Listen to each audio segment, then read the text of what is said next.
juste, c'est quoi l'objectif de Help for Ladies? En fait, Help for Ladies, ça fait partie de Help Yourself. C'est les filles de Help Yourself. Je peux dire, ñoom ñoo ko organisé et tout.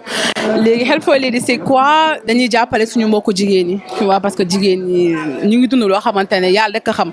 Am na ay muñkat, mais am na xamante ne genre dañuy dem ba benn moment mënatuñu ko muñ, mais nous on essaye d'être là pour elles parce que comme am na ay la prison exemple, on est parti ramener des dons là-bas. On n'a pas pu voir tout le monde, on a vu quelques filles là-bas. On a passé un moment très triste parce que xam nga ku nekk boo sañoon nekk seen kër, mais malheureusement c'est pas le cas. Et aussi il y a des hôpitaux, des comment on appelle ça encore, camp pénal. C'est Maison Rose aussi, là-bas aussi il y a des femmes yoo xamante ne ku nekk am nga looy dundu. Et on essaie juste di defa dem pour woo leen que ni avec ou sans on est là pour elles quoi. Voilà, et on a d'autres objectifs de am nañ yeneen idée yu ñuy bëgg a def, mais xam nga ak Covid bi c'était pas facile, mais inchallah avec le temps, inchallah peut-être fin d'année on va faire un truc surtout ces 10 ans yi quoi. Léegi qu'est-ce qui vous différencie avec les féministes? Dara. Non, vous esquivez sama question. Non, en fait y a rien, c'est juste que ñun dañuy jàppale suñu mbokku jigéen ñi kese. Xam nga parce que ku nekk boo sañoon yaa ngi ci sa bànneex, bu dee yaa ngi ci sa sëy yaa ngi dund lu neex, bu dee yaa ngi ak sa waajur yi aussi yaa ngi dund lu neex, mais yaa ngi tam day nekk ci sëyam, tu la vois tout le temps sourire or qu'au fond elle est tout le temps battue, elle mi ngi dund yu metti ak ñi ñuy violer, xam nga ñi nekk ak seen dëkk ak seen waajur ñu leen di violer, xam nga on est juste là pour jàppale leen ci côté boobu, mais côté féminisme bàyyi mu seet. Léegi avec ce qui s'est passé à Louga. J'ai été vraiment abattue, ça m'a fait trop mal. Déjà sama turandoo la Astou la tudd, xam nga elle était très jeune, elle avait la vie devant elle, tu vois, et il y a une de ses copines qui est dans Help Yourself. Nga gis nu mu doon waxee nga xam ne c'était une fille vraiment gentille, je la connaissais pas, mais nu mu doon wax seede yu mu seede ci moom waroon na dundaat, xam nga. Je pense que état bi dinañ ci bàyyi xel, dinañ jàppale yeneen hôpitaux yi nekk ci région yi pour lii mun a dañ quoi, parce que man j'ai des copines yoo xam te ne genre expliqué nañ ma kaay te pourtant hôpital principal la affaire xewee woon, tu vois. Mais est-ce que Help for Ladies Dakar kese la yam, parce que boo xoolee boo demee ay villages yu gën a sori jigéen ñi pour ñoom servir c'est très difficile. Non, pour le moment en fait Dakar rek la yemoon, bëggoon nañ ko def mais ak Covid bi c'était très compliqué pour déplacement yi ak affaire, mais inchallah dinañ def le tout pour dem ci région yi xool ak daara yi, parce que am na ay daara yoo xam te ne ay jigéen kese ñoo fa nekk, dem jàppale leen yóbbu leen ay dons parce que suñuy rakk ak suñuy mag ñoo fa nekk. Tawara, c'est quoi l'objectif de Help for Ladies? Alors Help for Ladies, j'y arrive, c'est un peu le même objectif que Help Yourself, c'est dans la même lignée, c'est du social, sauf que là on se focalise uniquement sur les femmes, c'est-à-dire on voit un peu ce dont elles ont besoin, les choses auxquelles elles n'ont pas accès, en particulier c'est-à-dire tout ce qui touche à la santé, au médical et plus particulièrement aussi à l'hygiène en fait. On sait que beaucoup de femmes dans beaucoup de coins du Sénégal, plus particulièrement dans les prisons, n'ont pas accès au BABA, c'est-à-dire des serviettes hygiéniques, des kits d'hygiène. Et Help for Ladies s'affaire justement à amener à ces femmes qui malheureusement ont été privées de leur liberté tout ce qui est vraiment don en hygiène mais aussi en nature, c'est-à-dire tout ce qui est vraiment serviettes hygiéniques, de quoi vraiment s'entretenir le corps, c'est-à-dire tout ce qui vraiment touche à l'hygiène de la femme. Récemment avec ce qui s'est passé à Louga, qu'est-ce que vous en pensez vous? Déplorable, vraiment ce qui s'est passé à Louga, on peut que le déplorer. Pour moi c'est vraiment une nouvelle, un truc qui a défrayé la chronique, un fait divers qui a défrayé la chronique et qui est effroyable. En tant que femme, moi en tant que jeune maman, j'ai été particulièrement touchée parce que j'ai donné la vie récemment et je me dis que perdre la vie alors qu'on s'apprête à la donner, il y a pas pire que ça en fait. Il y a pas pire. Qu'est-ce qui vous différencie avec les féministes? Moi je pense que toutes les femmes sont féministes, hein. On est toutes féministes dans l'âme en fait, parce que si à partir du moment où être féministe c'est défendre les droits des femmes, donc moi je suis féministe, hein. Si être féministe c'est justement défendre les droits et voilà tout ce qui est normal, tout ce qu'on juge normal pour une femme, c'est être féministe, alors je suis féministe. L'objectif de Help for Ladies? Bon, Help for Ladies, ladies faut que dégg nga xam ne c'est pour les femmes. Donc on s'occupe des femmes, les femmes qui sont dans les prisons, les femmes yi nga xamante ne ñu ngi ci mbedd bi, ñi nga xamante ne seen loxo jotul seen ginnaaw. Donc c'est un peu ça. On est là pour les femmes daal yi nga xamante ne bon, elles peuvent pas se procurer des choses yi nga xamante ne c'est le minimum en fait. Léegi yow ak li xew Louga récemment nii ban gis-gis nga ci am? Bon, maintenant, parce que je suis une femme, donc imagine le jigéen boo xamante ne non seulement ëmb 9 mois dafa métti nga dem hôpital déjà sachant que apparemment moom déjà sax elle avait déjà un enfant moom te ne dafa dellu loolu noonu psychologiquement daf koy peser nga amaat beneen doom boo xamante ne bii nii dem na à terme nga war a gis sa premier doom ñu négliger la c'est un peu difficile vraiment parce que je suis une femme loolu mënuma xalaat nga dem hôpital nga xam te ne dañu ne hôpital c'est pour la population nga dem pour am doom ñu lay négliger duñ la déglu ngay juuxu de douleur duñ la faale parce que bu nekkee ça faisait pas amul woon lu ko métti du nekk di ko wax donc je ne conçois pas le fait que muy métti ñu mu naan métti na kenn du ko faale. Qu'est-ce qui vous différencie avec les féministes? Avec les féministes, bon, moi je suis pas féministe moi personnellement. Bon, je me dis que bon, jigéen place jigéen la war a nekk, góor place góor, donc lu am bon, nous c'est pas qu'on est féministe, ñun on dit juste que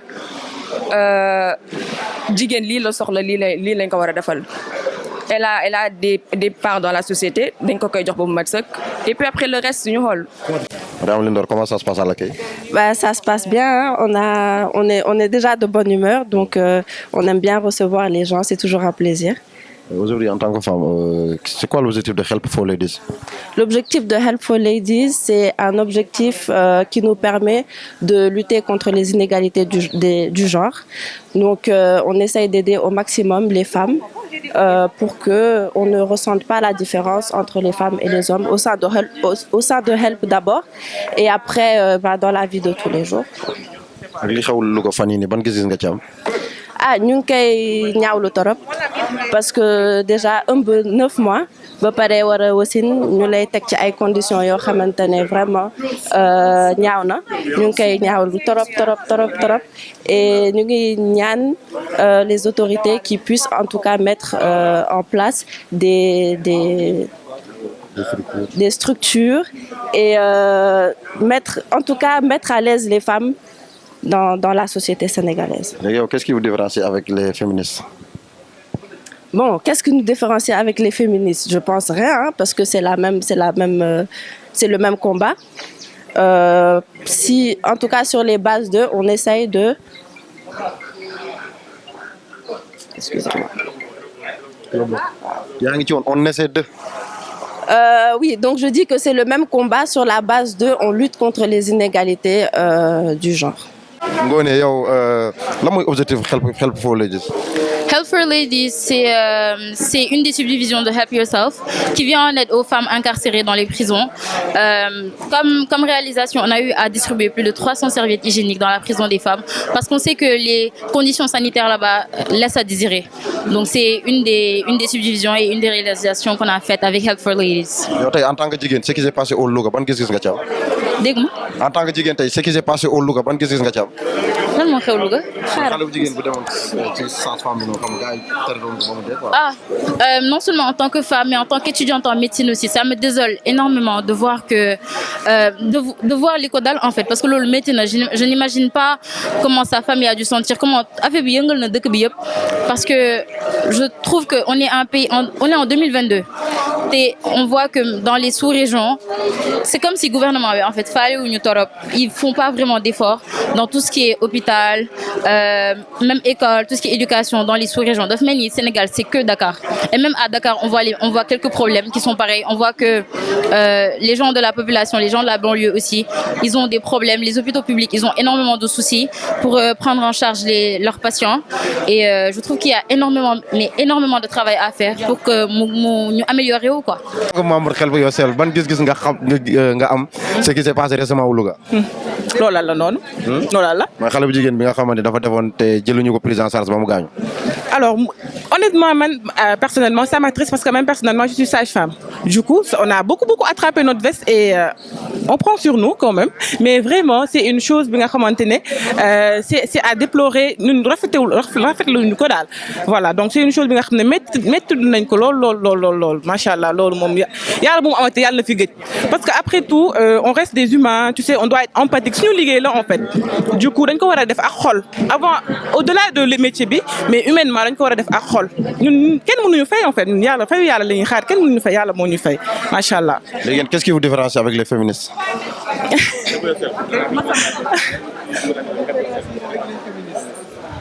Help for Ladies, qu'est-ce qui vous différencie avec les féministes?